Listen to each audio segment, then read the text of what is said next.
तो mister Paul, पहली बात तो मैंने आपको लिंक भेजा था क्राइम फ्री भारत मिशन का ऐप, राइट? हाँ, वो मैं सब्सक्राइब किया हूँ। आपने उसे ज्वाइन कर लिया है। उसको सब्सक्राइब करना नहीं कहा जाएगा, it is a joining. Sorry sorry. And आपको आईडी कार्ड भी मिल गया होगा उसका। अच्छा, वो उसी ऐप से मिलेगा ना? हाँ हाँ, वो आपको ऑटोमेटिकली मिल जाता है उसी ऐप में। यदि आप सबसे नीचे देखेंगे तो राइट साइड में प्रोफाइल है आपकी, उस पे आप क्लिक करेंगे तो उसमें आपको अपना आईडी कार्ड दिख जाएगा, राइट?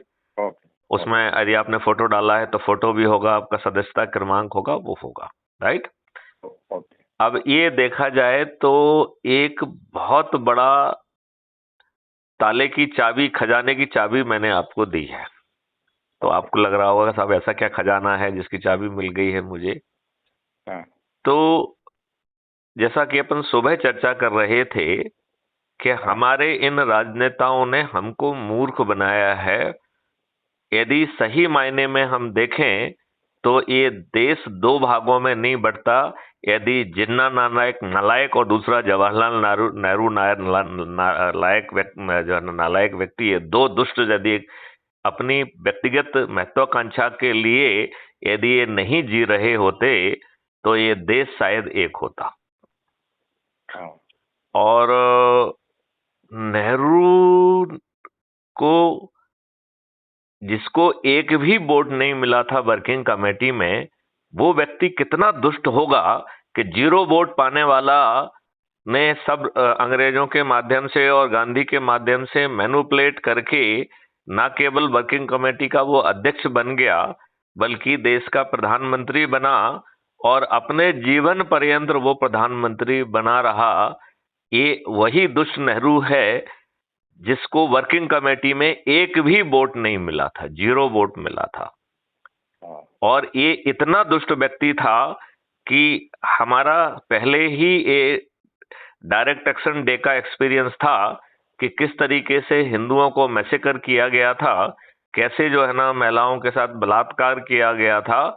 इसका डायरेक्ट एक्सपीरियंस होने के बावजूद भी जब ये देश दो भागों में बटा तो 14 अगस्त और 15 अगस्त की रात में लगभग 20 लाख लोगों का मर्डर हुआ, हत्या हुई। और इस दुष्ट नेहरू ने कोई व्यवस्था नहीं की, इसका दिमाग भी उस तरफ नहीं गया, इसने सोचा भी नहीं कि हम अपने जो है आर्मी को डिप्लॉय करें, एयरफोर्स को डिप्लॉय करें, पुलिस को डिप्लॉय करें, यदि वो कम पड़ जाएं तो स्वतंत्रता संग्राम सेनानियों को डिप्लॉय करें। लेकिन हम एक भी व्यक्ति को नहीं मरने देते यदि इसकी थोड़ी सी भी प्राथमिकता होती। बल्कि नेगोशिएशन के समय हम डिटेल्ड प्रोटोकॉल बना सकते थे जिसके तहत दोनों देशों की जो भी जनता जहां जाना चाह रही है वह शांतिपूर्ण ढंग से, सुरक्षित ढंग से पहुंच जाए, और ना केवल पहुंच जाए बल्कि उनकी जो लिक्विड संपत्ति है वो अपनी साथ ले जा पाए, और जो फिक्स संपत्ति है उसके एक्सचेंज में भी एक रीजनेबल वैल्यू उन्हें मिल जाए। तो जो हार्डशिप लोगों ने बरसों बरस सही, मतलब वो एक वहां पे एक अच्छे धनी व्यक्ति थे और वो ओवरनाइट जो है ना गरीब बन गए, ओवरनाइट जो है ना उनको जो है वो शरणार्थी बन गए और वो कैंपों में रहे। अब वो तो जो पाकिस्तान से आए भारतीय थे वो कर्मठ थे और वहां पे भी वो समृद्ध थे, तो उन्होंने अपनी मेहनत से अपने आप को पुनः समृद्ध बना लिया। इस बात से मिस्टर पॉल राफेल आप कितने हद तक सहमत हैं? मेरे को थोड़ा बहुत मालूम है क्योंकि ग्रेटर कैलाश में एक प्रकाश जो थे, हाँ, वो सब कुछ छोड़ के आए थे वहाँ से, लाहौर से। लेकिन यहाँ पे आके उन्होंने दोबारा बिजनेस खड़ा कर लिया था। ऐसे काफी नहीं, ये देखिए नंबर 1, वो यहाँ पे कैसे अपनी जान बचा के आए, ये उनका व्यक्तिगत पुरुषार्थ था। इसमें शासन ने ना तो जो है जब ये दो भागों में बट रहा था उस समय ही प्रोटोकॉल बनाए, ना ही कोई सिक्योरिटी डिप्लॉयमेंट किया। तो ये हमारी व्यक्तिगत विजय हुई कि हम अपने जितना अधिक से अधिक धन ला पाए और ले आए और फिर हम अपना बिजनेस यहाँ सेटअप कर लें और अपनी मेहनत से और अपनी बुद्धि से हम जल्दी से आगे निकल जाएं। ये हमारी व्यक्तिगत क्षमता है। इसमें दुष्ट जवाहरलाल नेहरू का कहाँ पे योगदान है, ये बताइए मुझे। कुछ भी नहीं। तो ये क्या देश के प्रधानमंत्री को ये नहीं सोचना चाहिए था कि वह जो है ना लॉर्ड माउंटबेटन, जिसे स्वतंत्रता पाने के बावजूद भी हमने गवर्नर जनरल ऑफ इंडिया बनाया, पहले तो जो है ना कांग्रेसियों को और जवाहरलाल नेहरू को, जो कि अब दिवंगत हो गए हैं, उन्हें कायदे से इस देश को बताना चाहिए कि उन्होंने किस दुष्टता में उस अंग्रेज को गवर्नर जनरल ऑफ इंडिया बनाया। क्या ये इस देश के साथ दुष्टता नहीं थी? और वो आपस में मिली भगत थी, वो गवर्नर जनरल बन गए, ये प्रधानमंत्री बन गए। नहीं, लेकिन इस दुष्ट के साथ तो इस देश के साथ तो दुष्टता हो गई ना। हाँ, वही मैं बोला, वही मिली भगत, उन लोग बिजनेस मिली भगत आपसी हो गई है, एक दूसरे की मिली भगत हो गई, लेकिन देश के प्रति जो है ना द्रोह भी हो गया और दुष्टता भी हो गई कि नहीं हो गई? अब आप ये बताइए, अंग्रेजों ने इस देश की सेवा के लिए तो नियम कानून नहीं बनाए थे, कि बनाए थे? नहीं। काय के लिए बनाए थे उन्होंने? उनको लोगों को दबा के एडमिनिस्ट्रेशन करना था। बहुत सही कहा आपने। उनका मकसद था कि हम कैसे किन प्रकार इन भारतीयों को, गुलामों को अपमानित करें, शोषित करें और उनको शासित करें, और भारत की समृद्धि को लूटकर कैसे ब्रिटेन ले जाएं, इस उद्देश्य से नियम कानून और व्यवस्था उन्होंने बनाई थी। ये बात सही है कि नहीं? ये बिल्कुल सही है। ये डिवाइड एंड रूल से ही अगर शोषण हो सकता है। अगर नहीं, अभी डिवाइड एंड रूल तो एक पॉलिसी का हिस्सा हो गया, मैं तो जनरल रूल की बात कर रहा हूँ। जो भी नियम कानून, including forest act, this act, that act, police act, सभी जो है भारतीय गुलामों पर शासन करने के लिए, उन्हें शोषित करने के लिए, उन्हें अपमानित करने के लिए और भारत की समृद्धि को लूटने के लिए बनाए गए थे। इसमें कोई आपको संशय है क्या? Do you have any doubt about it? नहीं, तो बिल्कुल नहीं है। बिल्कुल नहीं है। और जो प्रशासनिक व्यवस्था उस समय में थी कि जिन फ्रीडम फाइटर्स की बड़ी गलती नहीं थी, थोड़ी बहुत छोटी मोटी जो है देशभक्ति के कारण जो उन्होंने थोड़ी बहुत एक्टिविटी की और इतनी बड़ी नहीं थी, इसके बावजूद भी इस दुष्ट व्यवस्था ने उन्हें फांसी के फंदे में चढ़ा दिया।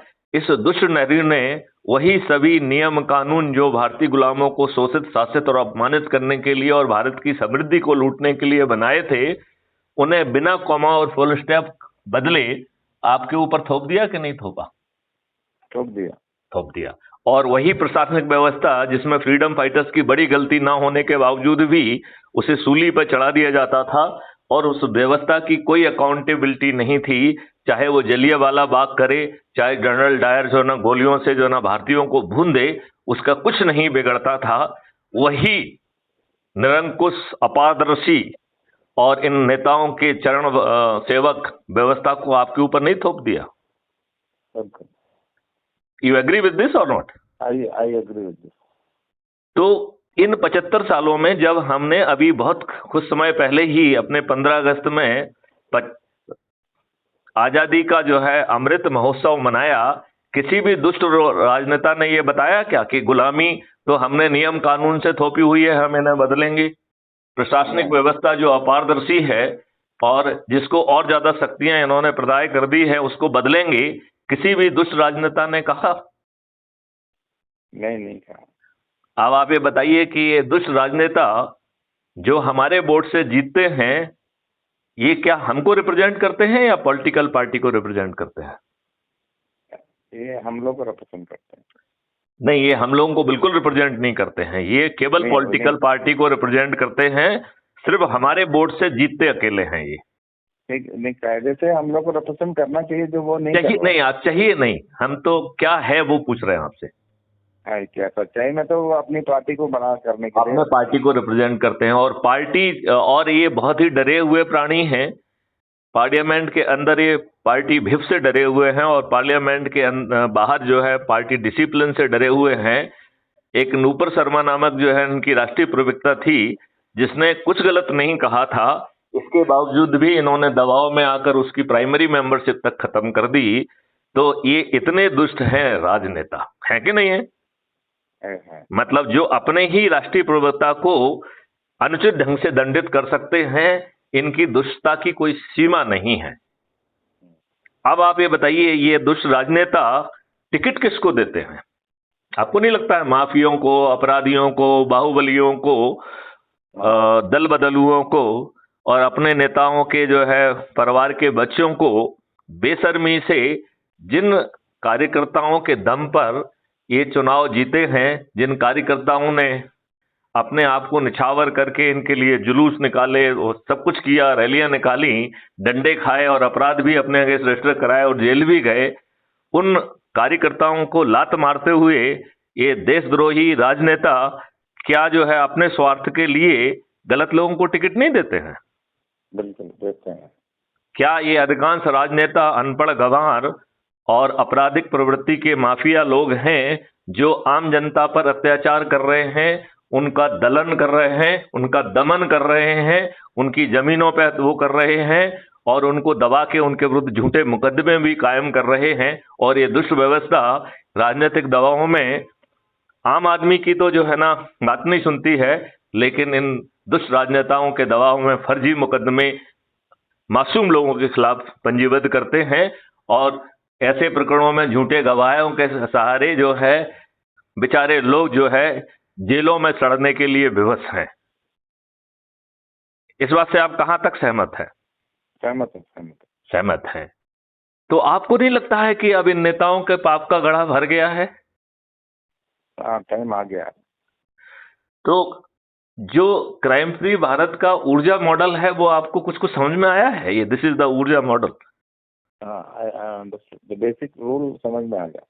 अच्छा, तो जरा आप एक्सप्लेन करें, जिससे मैं उसमें थोड़ा बहुत कहीं पे वैल्यू एडिशन करना होगा तो करूंगा। अभी जो सिस्टम अभी इन लोगों ने बना के रखा है, ये पूरा अपना पार्टी के कब्जे में करके शोषण करने नहीं, हम देखिए, बेसिकली हम कुछ भी कर लें, हम इनका कुछ नहीं बिगाड़ सकते हैं जब तक कि हम इन्हें चुनाव में पराजित ना करें, राइट? तो क्राइम फ्री भारत ने एक ऊर्जा मॉडल बनाया है जिसके तहत जो है किसको टिकट दिया जाएगा ये पहले से प्री डिसाइडेड है। जो जितने ज्यादा लोगों को जोड़ेगा, एक व्यक्ति को जोड़ने पर उसे 100 पॉइंट मिलेंगे। कितने पॉइंट मिलेंगे? 100 प्रतिशत पॉइंट, राइट? अब यदि कोई व्यक्ति सिर्फ एक व्यक्ति को भी जोड़ लेगा तो हमारा ऐप उसे मोहल्ला अधिकारी बना देता है, राइट? जैसे ही आप 3 लोगों को जोड़ेंगे तो वो आपको टाउन अधिकारी या विलेज अधिकारी बना देता है, राइट? जैसे ही आप 5 लोगों को जोड़ेंगे तो आपको ब्लॉक ऑफिसर बना देता है। जैसे आपको किसी के सामने हाथ नहीं जोड़ना है, ना कोई आपसे पूछना है, ये ऑटोमेटिक है, राइट? और जैसे ही आपको 10 लोगों को जोड़ेंगे तो ऑटोमेटिकली उसे डिस्ट्रिक्ट ऑफिसर बना देता है और जैसे ही आप 50 लोगों को जोड़ेंगे तो राज्य अधिकारी बना देता है, स्टेट स्पेशल ऑफिसर, और जैसे ही आप 100 लोगों को जोड़ेंगे तो वो आपको नेशनल स्पेशल ऑफिसर बना देता है, राइट? और नेशनल स्पेशल ऑफिसर बनने के बाद आपकी यात्रा शुरू होती है चंद्रगुप्त की। तो ये चंद्रगुप्त कौन है? जो अधिक से अधिक लोगों को जोड़ेगा, राइट? और उसको जैसे बिना मांगे ये सब पद मिल रहे हैं, ऐसे ही उसे बिना मांगे सांसद और विधायक का टिकट भी मिलेगा, राइट? तो इसके लिए एक पार्टी क्रिएट की जाएगी जो सिर्फ जो है ना टिकट अकेली बांटेंगे, उसमें कोई सदस्य नहीं होगा उस पार्टी में, राइट? मतलब उसमें सिर्फ उतने ही सदस्य होंगे जो पार्टी बनाने के लिए सदस्यता आवश्यक है। क्लियर? उसका काम है कि वो टिकट बांटेगी, और टिकट किसको बांटेगी? जिसके सबसे अधिक प्रतिष्ठा पॉइंट होंगे उन्हें हम चंद्रगुप्त कहेंगे और चंद्रगुप्तों को टिकट बांटेंगे, ठीक है ना? अब इनसे जीतने की रणनीति क्या है वो भी मैं आपको समझाता हूं। हम ना तो किसी छदम पार्टियों जैसा कोई चुनाव प्रचार करेंगे, ना कोई जुलूस निकालेंगे, ना कुछ करेंगे, ना हम सभाएं लेंगे, राइट? ये ऐप के माध्यम से 100 करोड़ लोग जुड़ेंगे, जो मैं समझाऊंगा कैसे जुड़ेंगे। ये 100 करोड़ लोग जो है तमाम मुद्दों पे तब तक उनको अभ्यास कराएंगे, वो थाली बजाकर, दीपक जलाकर और छोटे छोटे मुद्दे उठा के इन राजनेताओं को मजबूर करने की कोशिश करेंगे कि आप हमारे वोट से जुड़े हुए हो, हमारी ये अपेक्षा है, इसके नियम कानून बनाओ। ऐसी संभावना है कि वो दुष्ट नहीं बनाएंगे, ठीक है ना? तो ये 100 करोड़ लोग जिसके पास छत है वो छत पे खड़ा हो जाएगा, छत नहीं है छज्जा है तो छज्जा पे खड़ा हो जाएगा, किसी के पास चबूतरा है तो चबूतरे पे खड़े होके, या चबूतरा भी नहीं है तो दरवाजे पे खड़े होके थाली बजाएगा। थाली यहाँ पे सिंबॉलिक है, वो शंखनाद को रिप्रेजेंट कर रहा है, राइट। तो थाली रूपी शंखनाद करेगा, दीपक से जो है ना अंधकार दूर करेगा, और फिर जो है संकल्प लेगा कि ये मेरा चंद्रगुप्त है, इसे संकल्प के साथ में जिताऊंगा। तो आपको कोई प्रचार करने की जरूरत होगी क्या? यदि सभी 100 करोड़ लोग जो है थाली बजाकर दीपक जलाकर और अपने चंद्रगुप्त के फेवर में संकल्प लेंगे कि मैं इसे विजयी बनाऊंगा, तो आपको 5 पैसे खर्च करने की जरूरत है क्या? नहीं। तो इस तरीके की व्यवस्था है कि 2024 में हम सभी पॉलिटिकल पार्टी के सभी राजनेताओं को पराजित करूंगा। अब इसमें एक प्री सपोजिशन है, वो ये है कि आपके 100 करोड़ लोग होंगे, ठीक है ना। तो अब 100 करोड़ तो बड़ा संख्या होते, कैसे आएगी? तो इसकी एक मैं रेखागणित आपको समझाता हूं।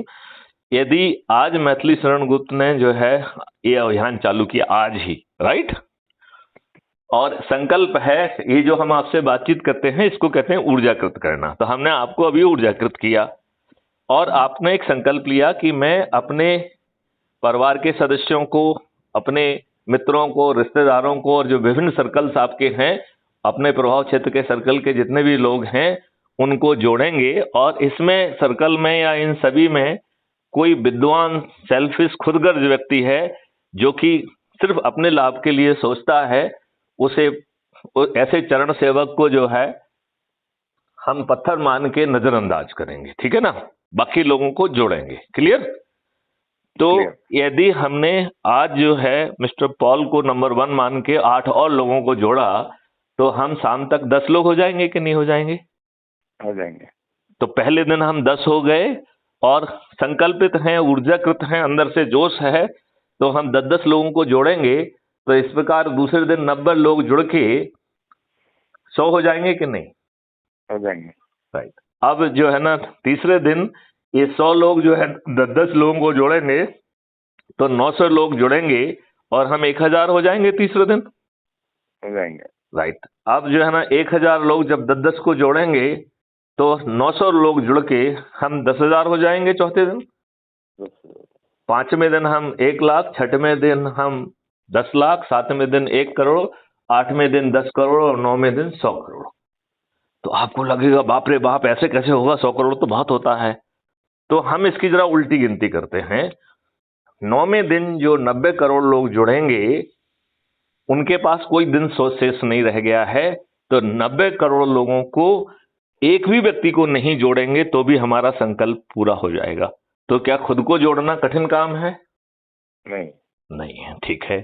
अब 8वें दिन जो 9 करोड़ लोग जुड़ गए थे, वो 10-10 लोगों को जोड़ के 90 करोड़ लोग उन्होंने 9वें दिन जोड़े थे। ये 8वें दिन जुड़े हुए 9 करोड़ लोग, उनके पास एक ही दिन है 9वां दिन, तो वो 10-10 लोगों को जोड़ेंगे। जोड़ेंगे कि नहीं जोड़ेंगे? जोड़ेंगे। राइट। तो इस प्रकार 8 और 9 दिन की दोनों की संख्या को जोड़ देते हैं तो 90 करोड़ लोग जुड़ेंगे और 99 करोड़ लोग जोड़ने वाले हुए। तो 2 दिन की नफरी 0.9 व्यक्तियों को, यदि ये 99 करोड़ लोग केवल 0.9 व्यक्तियों को भी जोड़ देते हैं तो 99 करोड़ देशवासियों का क्राइम फ्री भारत का संकल्प पूरा हो जाता है। हो जाता है कि नहीं? मतलब केवल एक व्यक्ति को जोड़ने पे। इसका मतलब है पत्नी अपने पति को या पति अपने पत्नी को जोड़ ले तो 999 करोड़ लोगों का संकल्प पूरा हो गया। तो क्या कठिन है ये? नहीं, कठिन नहीं है। राइट। तो इसी तरीके से मैथिली शरण गुप्त 90 लोगों को जोड़ रहे हैं, राइट, 9 दिन में। आप बचे हुए जो 9 लोग हैं वो 80 लोगों को जोड़ेंगे, राइट। जो 90 लोग हैं जो कि दूसरे दिन जुड़ रहे हैं, उनके पास जो है 7 दिन होंगे तो वो 70 लोगों को जोड़ेंगे। तो 90 लोगों को मात्र 70 लोगों को जोड़ना है, राइट। 900 लोगों को 60 लोगों को जोड़ना है। 9000 लोगों को 50 लोगों को जोड़ना है। बहुत मुश्किल है क्या? 9000, मात्र 9000 लोगों को ही 50 लोगों को जोड़ना है, और हमने संकल्प तो 90 का ले रहे हैं। तो हमारे संकल्प के हिसाब से तो हम बहुत आसानी से इसे पूरा कर सकते हैं या नहीं कर सकते हैं? बिल्कुल कर सकते। अच्छा, अब आप ये बताइए मुझे, बड़ी छोटी सी बात मैं आपसे पूछता हूँ, क्या इस पूरी प्रक्रिया में आपके जेब से 5 पैसे खर्च हुए? नहीं नहीं नहीं हुए। आपने कोई नियम कानून तोड़ा? नहीं नहीं तोड़ा। आपने कोई कंडक्ट रूल तोड़ा? नहीं नहीं आपने कोई चक्का जाम किया, कोई जो है जुलूस निकाला, कोई धरना दिया, कोई दिल्ली जाने की बात कही क्या? बिल्कुल नहीं। नहीं कही। और इसके बावजूद भी हम अपना संकल्प पूरा कर पाएंगे और 100 करोड़ लोगों को जोड़ पाएंगे, और जिन लोगों को हम ये जोड़ेंगे वो हमसे ही जुड़े लोग हैं कि नहीं हैं, हमारे ही नेटवर्क के लोग कहलाएंगे कि नहीं कहलाएंगे? बिल्कुल कहलाएंगे। तो आज हम जब बिजी रहते हैं तो हमें अपने लोगों से बात करने का समय नहीं मिलता है। मिलता है क्या? नहीं मिलता है। नहीं इसी बहाने हम संकल्पित होकर जब अपने लोगों को ऊर्जाकृत करेंगे तो हमारे अपने नेटवर्क में मिठास बढ़ेगी कि नहीं बढ़ेगी? बिल्कुल बढ़ेगा। आपने यदि मैस्लो हायरार्की ऑफ नीड सुना है, सुनी है कि नहीं सुनी है? सुनिए। सुनी है। आप चूंकि एमबीए के वो है तो आपने जरूर सुना होगा कि 5 तरीके की नीड्स होती हैं और final need is self actualisation. आपको नहीं लगता है इस प्रक्रिया में हींग लगे ना फिटकरी और आप सेल्फ एक्चुअलाइजेशन तक पहुंच रहे हैं बिना 5 पैसे खर्च किए हुए? बिल्कुल बिल्कुल पहुंच रहे हैं। बिल्कुल। तो मॉडल पूरा समझ में आ गया? समझ आ गया। आज हमने एक शपथ पत्र भी जारी किया है। आई डोंट नो आपको देखने का मौका मिला कि नहीं मिला। इसमें एडमिन एक एडमिन पोस्ट होती है, तो उसमें जो मॉडरेटर्स हैं जिन्होंने राष्ट्रीय special officer, national special officer बनने के बाद जो चंद्रगुप्त की यात्रा में है, उन सबको मैं मॉडरेटर घोषित करता हूं। ठीक है ना? तो वो मॉडरेटर्स जो है ना, they can post anything that will be including me, that will be reflected in admin post, right? तो यदि आप एडमिन पोस्ट में क्लिक करेंगे तो आज हमने शपथ पत्र जारी किया है कि हमारे सभी सदस्यों को शपथ पत्र भरना है, और हमने जो 7 दिन होते हैं वीक के, वो एक एक काम के लिए वो किया है। जैसे कि सोमवार को हमने कहा कि आप अपने परिवार के लोगों को जोड़ो, राइट? अब आपने अपने परिवार के लोगों को जोड़ लिया तो ये दिन खाली हो जाएगा। तो जो बाहरी 16 विधाएं हैं उनमें से एक विधा जो है ना आप उसमें जोड़ पाएंगे। ठीक है ना? अब दूसरा है कि आप मित्रों को जोड़िए, राइट? तो मित्रों की एक सूची बना लीजिए। वो सूची आप अपलोड करिए कि साहब ये हमारे मित्र लोग हैं, इनको हम या सूची 1 2 3 भी कर सकते हैं प्रायोरिटी के हिसाब से। उनका नाम कर दिया, उनसे बातचीत की। यदि उनमें से कोई बुद्धिमान खुदगर्ज स्वार्थी व्यक्ति दिखा तो उसे पत्थर लिख दीजिए और वो सूची जो है ना अपलोड कर लीजिए, तो हमारा सिस्टम उसको अपने पास सेव कर लेगा। ठीक है ना? फिर उन पत्थरों से हम एक बार कोशिश करेंगे बात करने की, उसको फाइनल पत्थर का सर्टिफिकेट देने के पहले। ठीक है ना? कि उसमें कुछ ऊर्जाकृत होने का कुछ कुछ है मादा, या सच में बहुत ही स्वार्थी खुदगर्ज अपने लाभ के लिए जीने वाला व्यक्ति है। क्योंकि ऐसे ऐसे खुदगर्ज स्वार्थी लोगों के लिए हमने 37 करोड़ लोगों का प्रावधान किया है। 37 करोड़ लोगों को हमने, जो 100 करोड़ हैं, केवल उनकी बात कही है, बाकी 37 करोड़ को हमने उस कैटेगरी में, पत्थर वाली कैटेगरी में रखा है, राइट? तो हमें विद्वानों की जरूरत नहीं है जो कि खुदगर्ज हैं, अपने लिए जीते हैं, जो इन सत्ता में बैठे लोगों के लिए, अपने लाभ के लिए, अपनी पोस्टिंग के लिए, उनके चरण सेवक बनने के लिए तैयार हैं। ऐसे धूर्त लोगों के, ऐसे चरण सेवकों के, ऐसी पत्थरों की जरूरत नहीं है। ठीक है ना?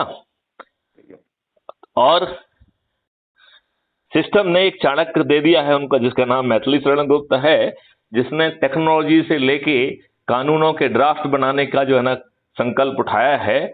और 4 साल तक तो ये लोग, यदि हम सत्ता में पहुंच भी जाएंगे तो 4 साल तक तो ये दुष्ट राजनेता हमें काम करने नहीं देंगे, क्योंकि राज्यसभा में तो इनकी मेजोरिटी रहेगी कि नहीं रहेगी? है? तो ये देश जो है ऑर्डिनेंस के से चलेगा। इस देश को 4 साल ऑर्डिनेंस के जरिए चलाया जाएगा, और जो बदलाव हम सोच रहे हैं वो बदलाव डे 1 से इंप्लीमेंट कर दिया जाएगा। ऑर्डिनेंस का पावर है कि नहीं है? So that will be use. मतलब हमने इतने आगे तक सोच के रखा है अब इन दुष्ट राजनेताओं का, जो कि स्वयं सदन चरित्र के व्यक्ति हैं, जिन्होंने दुष्टतापूर्वक हमारे ऊपर गुलामों के नियम कानून थोप के रखे हैं, अब उनका पाप का घड़ा भर गया है। उनका हारना, सभी पार्टियों के सभी राजनेताओं का हारना सुनिश्चित है यदि हमने जागृत होकर ये संकल्प जो उठाया है, इसको यदि हम पूर्ण करेंगे तो हमें कोई भी जो है ना अपने मंजिल तक पहुंचने से नहीं रोक सकता है। आपको how do you like this model? Nice. नहीं, यू एग्री विद दिस कि it is doable? I agree. मतलब ऐसा तो नहीं लग रहा है कि मैथिली शरण गुप्त का ख्याली पुलाव है ये? नहीं, ऐसा नहीं लग रहा। ऐसा नहीं लग रहा है। तो चलिए मिस्टर पॉल राफेल जी, आज आप जुड़े हैं, आप जो है आज अपनी फैमिली के लोगों को जोड़ दीजिए, ठीक है ना? ओके ओके, ठीक है ना। आज आप, वैसे तो कल है फैमिली का दिन, लेकिन आज ही जोड़ दीजिए, ओके, ठीक है ना? तो फिर मंगलवार को जैसा है मित्रों को जोड़ने का तो मित्रों को जोड़िएगा, फिर जो है बुधवार का है रिश्तेदारों का जोड़ने का तो रिश्तेदारों को जोड़िएगा, फिर जो है गुरुवार है अपने सर्कल से जुड़े लोगों को जोड़ने का, राइट? फिर जो है छोटे से डाउट है। अभी केरला में हाँ लोग लोगों को जोड़ने के लिए, जैसे मैं अभी आज 2 लोगों को जोड़ा, कल 2 लोगों को जोड़ा, सपोज मैं डाउट पूछ रहा हूँ, तो सबको ऐसा कॉल जाएगा? नहीं, कॉल नहीं जाएगा। देखिए, उसमें हम अपेक्षा ये करते हैं कि आप crime free Bharat YouTube channel को सब्सक्राइब करिए, राइट? उसमें 1900 से ज्यादा विभिन्न विषयों पे वीडियोज हैं कि हम कैसे 21 लक्ष्य 21 जो है ना objective of the crime free Bharat mission, जिसमें कि कर विहीन भारत भी है, it will B tax free Bharat. हमारा जो पूरा कॉन्सेप्ट है उसमें हम ये कह रहे हैं कि आपको अपराध करने का विकल्प नहीं रहेगा। So India want to become the crime free because you don't have the option to commit crime. भ्रष्टाचार करने का आपके पास विकल्प नहीं रहेगा, क्योंकि भ्रष्टाचार की जो मूल जड़ है वो करेंसी है, पेपर करेंसी। तो पेपर करेंसी जो है ना खत्म कर दी जाएगी, there will be no paper currency. यदि हम जो है ना कल सरकार बनाएंगे तो पेपर करेंसी खत्म हो जाएगी, और बिना पेपर करेंसी के ना तो डिजिटल, ना तो जो है ना भ्रष्टाचार संभव है, ना हवाला संभव है, सब गड़बड़ियां विलुप्त हो जाएंगी। और ये देश को हम टैक्स फ्री करके भी आज की तुलना में 10 गुना ज्यादा रेवेन्यू इकट्ठा कर पाएंगे। तो वो 10 गुना ज्यादा रेवेन्यू जब करप्शन फ्री कंट्री होगी तो हमारा डेवलपमेंट 10 गुना रुपए से कम 20 गुना तो हो ही जाएगा, राइट? और 10 गुने से ज्यादा करेंसी जो पैसा आएगा, that revenue will be coming from crime free Bharat concept, right? तो क्राइम फ्री भारत कॉन्सेप्ट क्या कह रहा है कि मैं, देखिए, any crime is committed, it is the crime against the government, it's a crime against the society, against the nation, against the government, right? तो even victim जो है by reporting is helping government, right? तो हर किसी को revenue बांटेंगे। तो जैसे आज पीड़ित है उसकी जो है ना रिपोर्ट नहीं लिखी जा रही, हमारे समय में इसका जस्ट उल्टा होगा। आप रिपोर्ट करने आएंगे तो रिपोर्ट तो लिखी ही जाएगी, बल्कि रिपोर्ट लिखाने के लिए आपको थाने नहीं जाना होगा। There will be app based system कि जैसे ही आप बटन दबाएंगे कोई आपकी रिपोर्ट लिखने के लिए आपके पास पहुंच जाएगा, और वो डिजिटल रिपोर्टिंग होगी, जो गांव का गंवाड़ी भी कर पाएगा, जो पढ़ा लिखा व्यक्ति नहीं है वो भी कर पाएगा। ऐसा जो है ना कॉन्सेप्ट नोट है, उसमें ऐसा कॉन्सेप्ट है। तो जो रिपोर्ट करने वाला है, जो इसमें लैंग्वेज इंटरप्रेटर का भी कॉन्सेप्ट है, उसमें लीगल फैसिलिटेटर का भी कॉन्सेप्ट है, तो सभी लोगों को पैसे मिलेंगे, रेवेन्यू स्ट्रीम मिलेगी। ये बात कुछ समझ में आई क्या आपको? हाँ, और इसके बाद जो डिफेंस लॉयर है या प्रोसिक्यूशन लॉयर है उसको भी रेवेन्यू स्ट्रीम मिलेगी। सभी को जो है एक सब्सिस्टेंस अलाउंस टाइप का मिलेगा, और उसके बियॉन्ड जो है रेवेन्यू स्ट्रीम ही होगी, और वो sum total of revenue stream आज के जो लोग वकील कमा पा रहे हैं इससे ज्यादा होगी वो, राइट? बिकॉज हमें हर किसी को धनी बनाना है, समृद्ध बनाना है।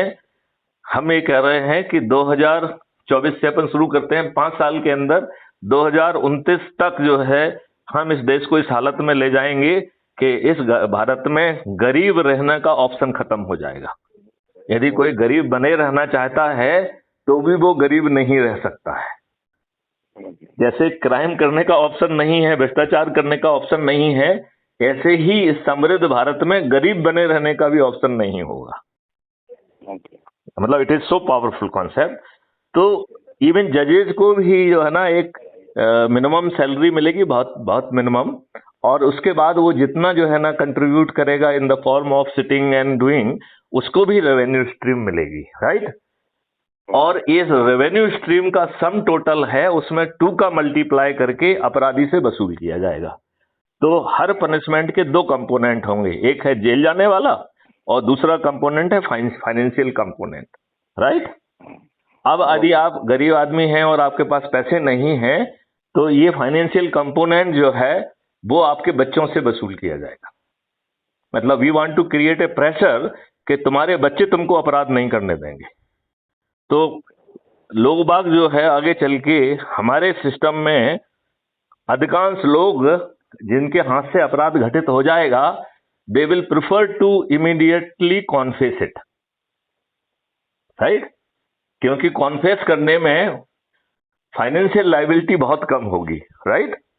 तो वो अदरवाइज फाइनेंशियल लायबिलिटी के डर से वो इतने जल्दी कॉन्फेस करेंगे, वो कभी कॉन्टेस्ट नहीं करेंगे उसे।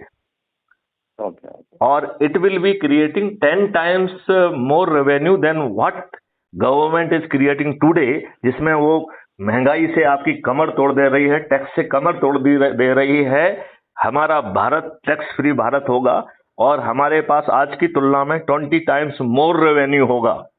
हमारा जो है डेवलपमेंट 40 times के लगभग चलेगा, क्योंकि कहीं भ्रष्टाचार नहीं होगा। कैसा भारत होगा? Do you agree with this total vision is a fantastic which will be making this country research and development hub? आप हमारे 21 ऑब्जेक्टिव पढ़िए जिसमें हम कह रहे हैं कि जो जज है there will be 2 kind of appeal. एक अपील है अगेंस्ट द जजमेंट और एक अपील है अगेंस्ट द जज। जब आप अगेंस्ट द जज अपील कर रहे हो, इसका मतलब है आप ये कह रहे हो कि जज ने जानबूझ के गलत निर्णय दिया है और उसने इंपॉर्टेंट साक्ष्यों को अनदेखा किया है। देन उन जज महोदय को कटघरे में खड़े होकर अपने जजमेंट को डिफेंड करना पड़ेगा, और यदि वो डिफेंड नहीं कर पाएंगे तो उन्हें जेल भी जाना होगा और उन्हें कंपनसेशन भी देना होगा। तो ये जज अभी जो लॉर्ड बने हुए हैं ना, वो सच में न्यायाधीश बन जाएंगे। आज वो न्यायाधीश नहीं है, वो अन्यायाधीश हैं और लॉर्ड हैं, है कि नहीं है? आपको सैकड़ों केसेस मालूम होंगे। तो mister Paul Rafeel, I hope कि I could create some energy in you. Yeah, definitely. One last question. This app can be shared on WhatsApp also. हाँ। Okay. This is my WhatsApp number also. You can do that on WhatsApp also. और if you can kindly send me this app in the WhatsApp number. I have already sent you ना। अच्छा मैं अभी भेज देता हूँ। नहीं, लेकिन आप जस्ट मिनट, आप मेरी लिंक मत भेजिए, राइट। मेरी आप लिंक भेजेंगे तो नंबर मुझे मिलेंगे, प्रतिष्ठा पॉइंट मुझे मिलेंगे। मुझे आपको चंद्रगुप्त बनाना है, मुझे चंद्रगुप्त नहीं बनना है। राइट। तो आप जो लिंक हम भेज रहे हैं उसको आप फॉरवर्ड नहीं करेंगे। आप क्या करोगे, आप अपने ऐप को खोलेंगे तो ऐप के बॉटम में दाहिनी ओर आपकी प्रोफाइल है, राइट, जिसमें हमने कहा था कि आपको आईडी दिखाई देगी। तो उसको क्लिक करिए तो उसमें ढेर सारे जो है ना ऑप्शंस हैं, share on WhatsApp, share on anything and copy link भी है। तो कॉपी लिंक करके आप जिसको भी पेस्ट करके, चाहे एसएमएस से भेज दीजिए, चाहे आप जो ना उसको व्हाट्सएप से भेज दीजिए, चाहे टेलीग्राम से भेज दीजिए। You can share it in whatever way you want to share, even you can share it on email also. So that is not a मतलब it is not media irrespective. उसमें share का एक pure option भी है जिसमें आप किसी भी प्लेटफॉर्म पे उसे शेयर कर सकते हैं, इंक्लूडिंग फेसबुक, इंस्टाग्राम और ये सब चीजों पे भी। हालांकि we are not against sharing it on the social media, but मेरा कहना है कि आप शेयर किसी भी मीडिया से कर लीजिए, लेकिन 1 to 1 ऊर्जाकृत जरूर करना है। और ये ऊर्जाकृत करना इज नथिंग, जो हमने अभी आपसे बात की, this process is creating energy in you, creating a determination you creating a संकल्प इन यू, राइट? तो इसलिए this is a social media में बी ए फैसिलिटेटर, बट आपको 1 to 1 तो उससे बात करना ही होगी। Okay okay done. हाँ, तो उससे आप ये देखेंगे। और बड़े लोगों की चिंता मत पालो, जिनको आप बड़े मान रहे हो वो छोटे चरित्र के विद्वान खुदगर्ज लोग हैं, जो जिंदगी भर अपने लिए जिए हैं और ये अपने लाभ के लिए इन काले चरित्र के राजनेताओं के चरण सेवक बने हुए हैं। इन्हें बड़ा मानना हमारी भूल है, ये कदापि बड़े नहीं हैं, ये छोटे चरित्र के खुद कर्ज लोग जो अपने लिए जीते हैं, रिटायरमेंट के पहले भी अपने लिए जीते हैं और रिटायरमेंट के बाद कुछ मिल जाए इस आशा से ये रिटायरमेंट के बाद भी चरण सेवक बने रहते हैं, कुछ चंद्र लोग जो हैं उनको छोड़कर। मेरे ख्याल से ऋषिराज सिंह जी शायद probably he may qualify for the, कि वो चरण सेवक नहीं है, ऐसा मैं सोचता हूँ। नहीं बिल्कुल ऑनेस्ट ऑफिसर थे। एक बार एक कंट्रोवर्सी हो गया था, तो एक पुलिस ट्रेनिंग कॉलेज में एक नेता आ गया था, तो ये उठे नहीं वहीं बैठे थे। वो नेता को आने को जाने तो, ये मेरा कॉलेज है, मैं यहाँ पे पुलिस ऑफिसर हूँ, वो आया तो अपना काम करके जाए ना, और तो माइंड तक नहीं किया उसको, नेता को हाथ तक नहीं डाला। यानी बहुत सॉलिड आदमी है, यानी बहुत लोगों के बीच में बहुत इज्जत है उनका। Very good very good. तो ऋषिराज जी को जरूर हम जोड़ेंगे, और वो तो हमारे साथी भी हैं और पूर्व परिचित भी हैं। यानी कि उसूल के बहुत पक्के हैं, यानी कि कैरेक्टर उनका कोई धब्बा नहीं, अभी तक एक भी उनके ऊपर ऐसा एलिगेशन कोई कर ही नहीं। एक बार एक IPS ऑफिसर था यहाँ करप्शन में नहीं, लेकिन मेरा ये मानना है कि हम अपना फोकस IAS IPS बिल्कुल ना बनाए। हमें तो जो व्यक्ति जस्ट ए मिनट, जो व्यक्ति जोड़ रहा है वो व्यक्ति को हम चंद्रगुप्त घोषित करेंगे। चाणक्य की जरूरत है नहीं, चाणक्य तो मैथिली चंद्रगुप्त बन गए है ना। तो हमें तो केवल पार्लियामेंट में बैठ के हाँ की जीत हुई और ना की हार हुई ये कहना है केवल। मैं समझ गया। आप बात समझ रहे हो ना?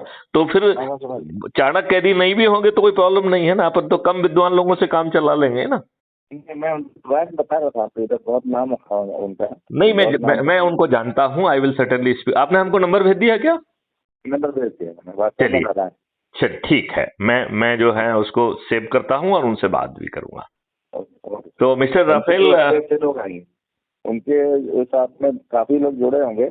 I will do the ground work. अगर वो डेलीगेट कर देंगे तो मैं काम कर लूंगा उनके लिए। बहुत सुंदर बहुत सुंदर। मैं ऋषिराज जी से बात करता हूँ। चलिए, मुझे लगता है कि मैं आपको ऊर्जाकृत करने में सफल हुआ। सर। चलिए तो चलिए, नए संकल्प और डिटर्मिनेशन के साथ 2024 में हम सभी राजनेताओं को हराएंगे। इस संकल्प के साथ इस वार्तालाप को समाप्त करते हैं। जय हिंद, जय भारत, वंदे मातरम।